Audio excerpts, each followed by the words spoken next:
Welcome to Sakshi 3 TV news.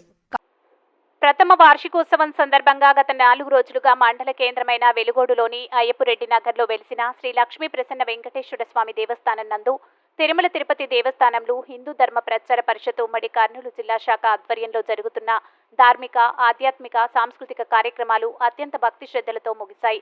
3 రోజుల పాటు శ్రీమద్ రామాయణం, మహాభారతం, భగవద్గీతలపై పద్దయ్య స్వామి చేసిన ధార్మిక ప్రవచనాలు భక్తులను అలరించాయి. ముగింపు సందర్భంగా శుక్రవారం గోపూజ మరియు కుంకుమార్చన కార్యక్రమాలు నిర్వహించారు.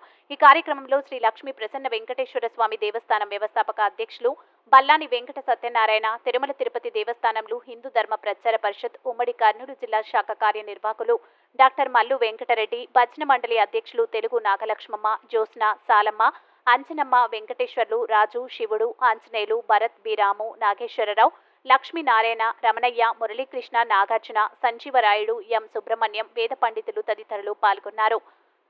శ్రీ లక్ష్మీ ప్రసన్న వెంకటేశ్వర స్వామి దేవస్థానం వార్షికోత్సవం సందర్భంగా ఉదయం సుదర్శన మహామృత్యుంజయ హోమం, మహాబలి పూర్ణాహుతి, 108 కేజీల పులిహోరతో స్వామివారికి తిరుప్పావడ సేవ, సాయంత్రం 5 గంటలకు శ్రీనివాస కళ్యాణం, తదనంతరం భక్తులందరికీ మహాప్రసాద వితరణ ఏర్పాటు చేసినట్లు ఆలయ కమిటీ వ్యవస్థాపక అధ్యక్షులు బల్లారి వెంకట సత్యనారాయణ తెలిపారు. ఈ కార్యక్రమంలో విశేష సంఖ్యలో భక్తులు పాల్గొనాలని విజ్ఞప్తి చేశారు.